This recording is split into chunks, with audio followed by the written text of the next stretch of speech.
जय संविधान, महात्मा गांधी की जय, गोडसे मुर्दाबाद। देखिए 2014 के बाद से 2024 तक हम लोग जब अलग अलग राजनीतिक, सामाजिक, आर्थिक मुद्दों पे बात करते रहे तो हमेशा बीजेपी के समर्थक, मोदी जी के समर्थक ये तो मानते रहे कि हां, देश के अंदर सामाजिक समरसता बिगड़ी है। वो ये तो मानते रहे कि देश की आर्थिक व्यवस्था खराब हुई है। वो ये तो मानते रहे कि महंगाई बढ़ी है। लेकिन हमेशा उन्होंने दो मुद्दों पर भारतीय जनता पार्टी का और मोदी जी का समर्थन किया और साथ दिया। पहला ये कि हिंदू खतरे में है और मोदी जी ना हो तो हिंदू और ज्यादा खतरे में पड़ जाएगा, नंबर एक। और नंबर दो, उन्होंने कहा कि विदेश में मोदी जी का डंका बज रहा है। ये दो मुद्दों पर भारतीय जनता पार्टी के समर्थकों का पूरा जो उनके समर्थन की आधारशिला थी वो रखी हुई थी। तो चलिए, एक मुद्दा तो यह है कि हिंदू कैसे खतरे में है। हिंदुस्तान में 80% हिंदू हैं। आज तक कभी हिंदुस्तान में जब मुगल भी रहे, हमारे देश में अंग्रेज भी रहे, तब भी कभी इस प्रकार का नारा हमने नहीं सुना कि हिंदू खतरे में है। और जब से तथाकथित अपने को हिंदू कहने वाले शासन में आए हैं, तब से ही केवल हिंदू खतरे में क्यों हो गया है, इसको अगर कोरिलेट करने का प्रयास करेंगे तो लगता है क्या आपके आने से हिंदू खतरे में आ गया है। और हमारे देश के अंदर जो एक प्यार, मोहब्बत, सद्भाव, संभाव का वातावरण था, वो इस नारे से कि हिंदू खतरे में है, वो खतरे में पड़ गया और समाज जो है अलग अलग वर्गों में विभाजित हो गया। हम लोग हिंदुस्तानी नहीं रह गए। कोई हिंदू बन गया, कोई मुसलमान बन गया, कोई सिख बन गया, कोई कुकी बन गया, कोई मैती बन गया, कोई साउथ इंडियन बन गया। लेकिन जो हिंदुस्तान की परिभाषा मैंने अपने बचपन से देखी है, जब मैंने 1962 की वॉर देखी, 65 की देखी, 71 की देखी, तो मैंने देखा कि उस समय कोई धर्म और जाति का विभेद नहीं था और सब लोग मिलजुल कर देश के लिए लड़े थे, या लड़े नहीं थे तो कम से कम सहयोग दिया था और देश एकजुट था। लेकिन जिस प्रकार से हिंदू खतरे में है का नारा देके समाज को विभाजित किया गया, मेरे ख्याल से देश को विखंडित कर दिया गया और टुकड़े टुकड़े गैंग जो काम करता है वो कर दिया गया, नंबर एक। नंबर दो, कहा गया कि मोदी जी की विदेश में डंका बज रहा है।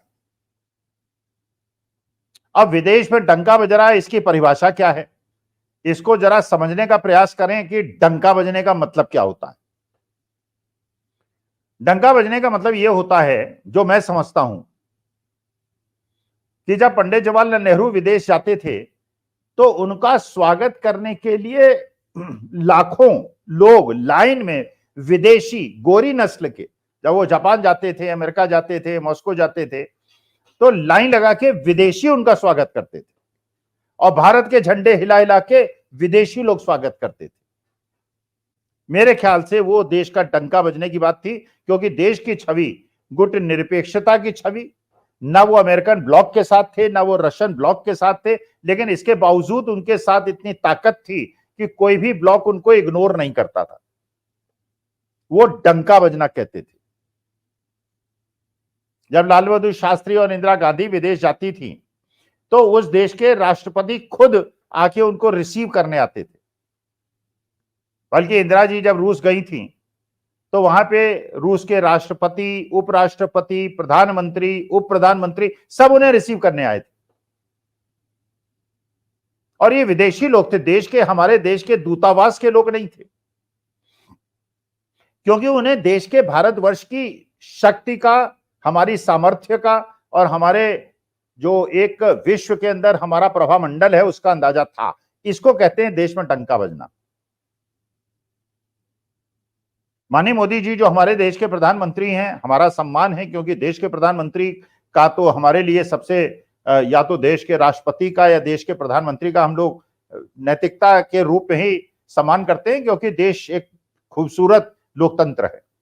तो हमारी इच्छा हमेशा रहती है कि माननीय मोदी जी या देश का कोई भी नेता अगर विदेश जाए तो उसका इतना धमाकेदार सम्मान हो जिसके योग्य भारतवर्ष के नेता हैं या भारतवर्ष का कोई भी नागरिक है।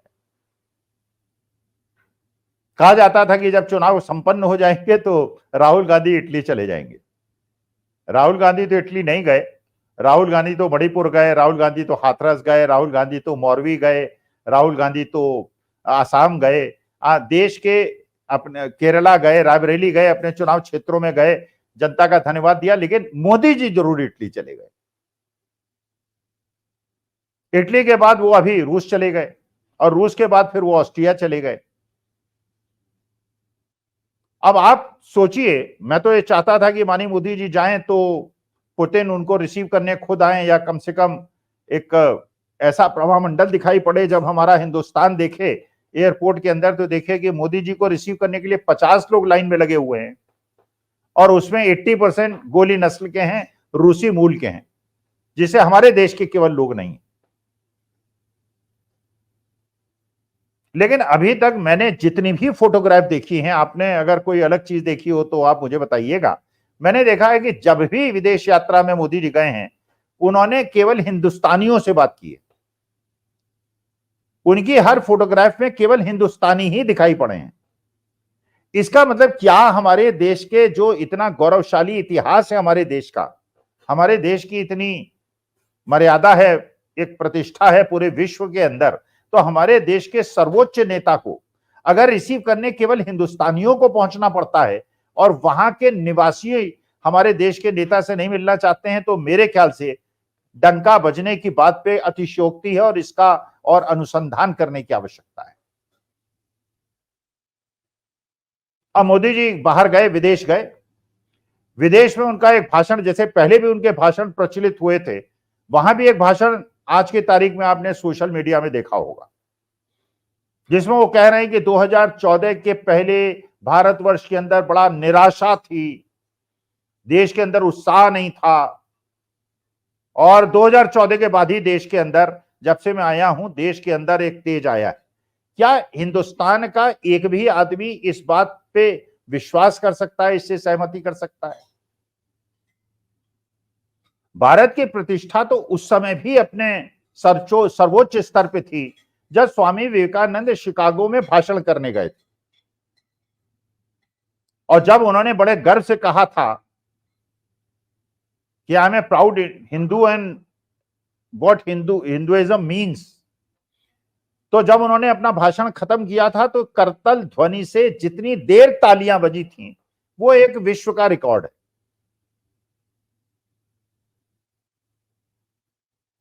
तो भारतवर्ष का डंका तो हमेशा से बजता आया है, लेकिन क्या पिछले 10 साल के अंदर वो बज रहा है? और क्या ये उचित है देश के प्रधानमंत्री के लिए, देश के प्रधानमंत्री के लिए, कि जब वो विदेश की धरती पे जाएं तो अपने देश के इतिहास को झुठला दें? और ये उसी पीढ़ी के हैं माननीय मोदी जी जिस पीढ़ी का मैं हूं। मेरा सन 52 का जन्म है, शायद उनका सन 51 का जन्म है। तो मैंने तो बचपन से आज तक, जिस दिन से मेरा हिंदुस्तान के अंदर जन्म हुआ है, मैंने एक दिन भी कभी ये महसूस नहीं किया कि मुझे हिंदुस्तानी कहने में मुझको शर्म आती। मैंने तो हमेशा गर्व महसूस किया, और मुझे आज तक कोई भी हिंदुस्तानी ऐसा नहीं मिला जिसने कहा हो बचपन से आज तक, चाहे हिंदू हो, चाहे मुसलमान हो, चाहे सिख हो, दलित हो, ब्राह्मण, ठाकुर, कोई भी हो, जिसने कहा हो मुझे हिंदुस्तानी होने पे, everybody said that we are proud Indians and we are proud to be Indians.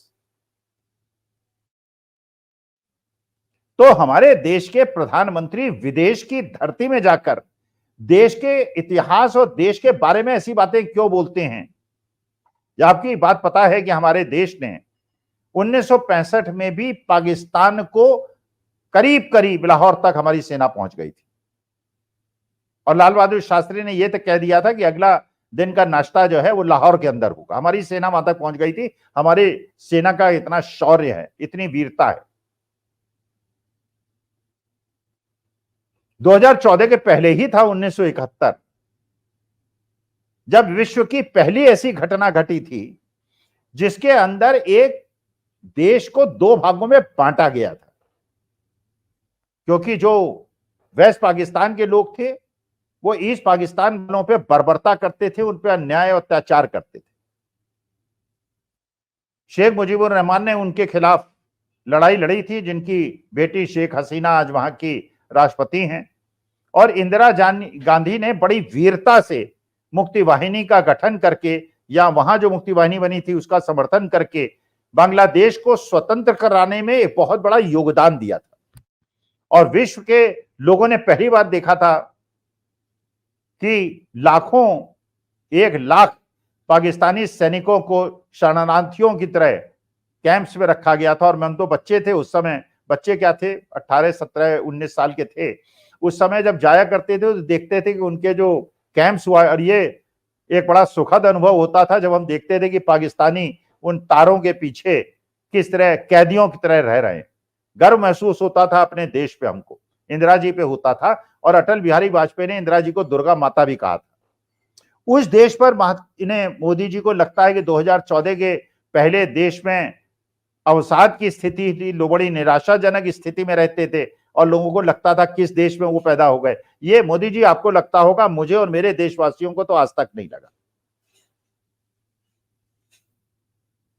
तो देश का डंका बजने का जो मतलब है और जो मैंने अपने बचपन से आज तक देखा है।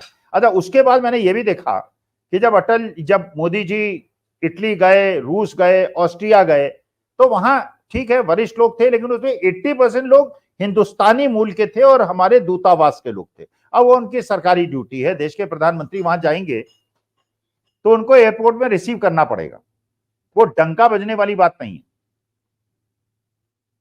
और इससे ज्यादा मुझे अफसोस हुआ कि मेरे देश के यशस्वी प्रधानमंत्री जब देश में वापस आए तो एयरपोर्ट में रिसीव करने के लिए ना कोई बड़ा नेता था, ना कोई मंत्री था और ना कोई था। 3-4 लोग खड़े थे। अभी तक तो पिछले 10 साल के अंदर हमने देखा था कि नड्डा जी हमेशा वहां खड़े रहते हैं। अभी तो भारतीय जनता पार्टी का कोई नया अध्यक्ष भी नहीं चुना गया है, तो कार्यकारी अध्यक्ष तो नड्डा ही जी हैं एक तरह से, वो भी नहीं थे, मंत्री भी बन गए, कोई नहीं था, मतलब उन्हें रिसीव करने के लिए कोई था नहीं। तो ऐसा क्यों हो रहा है? देश में भी डंका नहीं बज रहा है और विदेश में भी डंका नहीं बज रहा है। वहां भी आपको बड़े लोग, वहां के लोग, लोकल लोग, ये जो वहां के प्रतिष्ठित लोग हैं वो स्वागत करने के लिए तैयार नहीं है। और हिंदुस्तान के अंदर जब वापस आते हैं तो यहां भी लोग आपको स्वीकार करने के लिए और आपका, अच्छा ये भी नहीं समझ में आता है कि जब माननीय मोदी जी जाते हैं ऑस्ट्रिया या रूस या अमेरिका या इटली, वो वहां पे उनकी उपलब्धि क्या होती है, करते क्या है वहां पर? शाम को चाय पीते तो हमने देखा, पुतिन के साथ नाश्ता करते देखा, गप लगाते देखा। लेकिन असली मुद्दा यह है कि देश का प्रधानमंत्री जाता है तो कोई देश के इंटरेस्ट की बात करने जाता है। तो वहां पे आप देश के रक्षा मंत्री को जब रक्षा सौदे करने जाते हैं, या देश के विदेश मंत्री को अपने साथ क्यों नहीं ले जाते हैं? हमने तो नहीं देखा पास में कभी भी, जब भी देश का प्रधानमंत्री जाता था अपने कैबिनेट मंत्रियों को ले जाता था, बल्कि कुछ प्रेस के लोगों को भी ले जाता था, केवल गोदी मीडिया को नहीं ले जाता था। और वहां प्रेस कॉन्फ्रेंस होती थी, प्लेन के अंदर भी होती थी, वापस आने के बाद भी होती थी, जिससे देश की जनता को पता चलता था कि वहां आखिर हुआ क्या और आपने प्राप्त क्या किया। अब ना तो कोई वरिष्ठ मंत्री आपके साथ जाता है, ना रक्षा मंत्री जाते हैं, ना विदेश मंत्री जाते हैं। जब ट्रेन लॉन्च होती है वंदे भारत, तो उसकी झंडी भी माननीय मोदी जी हिलाते हैं, रेल मंत्री वहां आसपास कहीं दिखाई नहीं पड़ते। अब तो सुना है वंदे मातरम के भी जो छतें हैं वो लीक करने लगी हैं। पहली बार स्वतंत्र हिंदुस्तान 2014 के पहले और 2014 के बाद पहली बार सुन रहे हैं कि कोई ट्रेन भी लीक कर रही है। लेकिन चलिए, आपको शर्म आती थी, मुझे तो अपने पैदा होने के बाद से आज तक कभी हिंदुस्तानी होने में शर्म नहीं आई। प्रेस कॉन्फ्रेंस करके, और पहले होता था जब भी माननीय मोदी जी दिल्ली एयरपोर्ट पे आते थे तो वहां मोदी मोदी के नारे लगते थे, टेंट लगते थे, मोदी जी उनमें भाषण देते थे, अपना डंका बजा इसके बारे में बताते थे। लेकिन अब तो न कोई नारे लग रहे हैं, अब तो मोदी मोदी के नारे ही सुनने को कान तरस गए। या तो मोदी मोदी कहने वाले असलियत समझ गए हैं, या उनकी कोई मजबूरी है, या कोई पेमेंट वगैरह नहीं हो रहा है, दैट आई डोंट नो। लेकिन असली मुद्दा यह है कि ये जो डंका बजने वाली बात पहले फैलाई गई थी, और क्योंकि हर देश का आदमी, जो गरीब मध्यम वर्ग का आदमी है, वो विदेश क्या अपने देश ही में एक जगह से दूसरी जगह जाने में इतनी आर्थिक क्षमता नहीं है, तो उसे तो जो बताया जाता है सोशल मीडिया के माध्यम से वो समझ में आ जाता है कि शायद सही में डंका बज रहा हो।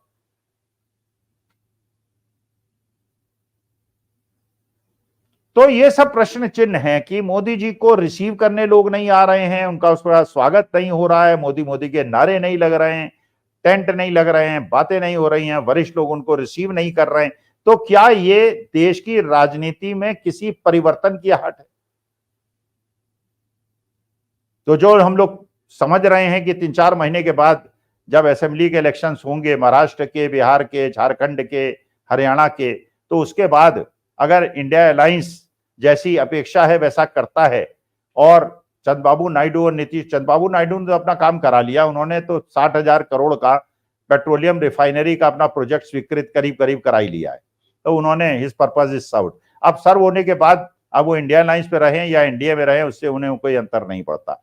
तो ये जो मोदी जी को जिस प्रकार से बीजेपी वाले, अब कर्नाटका के एक 7 बार के member of parliament, Dalit member of parliament ने कहा कि मैं क्योंकि दलित हूं इसलिए मुझे मंत्री नहीं बनाया गया और समन्नों को मंत्री बना दिया गया, तो मुझे लग रहा है कि अंदर से भी बाहर से भी जिस प्रकार के अटैक्स हो रहे हैं मोदी जी के, और जिस प्रकार से भक्त लोग भी अब ये कहने से कतरा रहे हैं कि विदेश में मोदी जी का डंका बज रहा है, बाकी आर्थिक स्थिति और पेपर लीक और पुलों का टूटना उसके बारे में तो बात कर रहे कि उनसे अपेक्षा ही नहीं की जाती। लेकिन हाँ, ये माननीय मोदी जी से मैं निवेदन करूंगा, विदेशी धरती में जाकर भारत की बुराई करना और अपने इतिहास को बदनाम करना आप जैसे बड़े नेता को, लोकतांत्रिक रूप से चुने हुए नेता को नहीं करना चाहिए। आगे से कृपा करके ऐसा मत कीजिएगा। जय संविधान, नमस्कार, प्रणाम और धन्यवाद।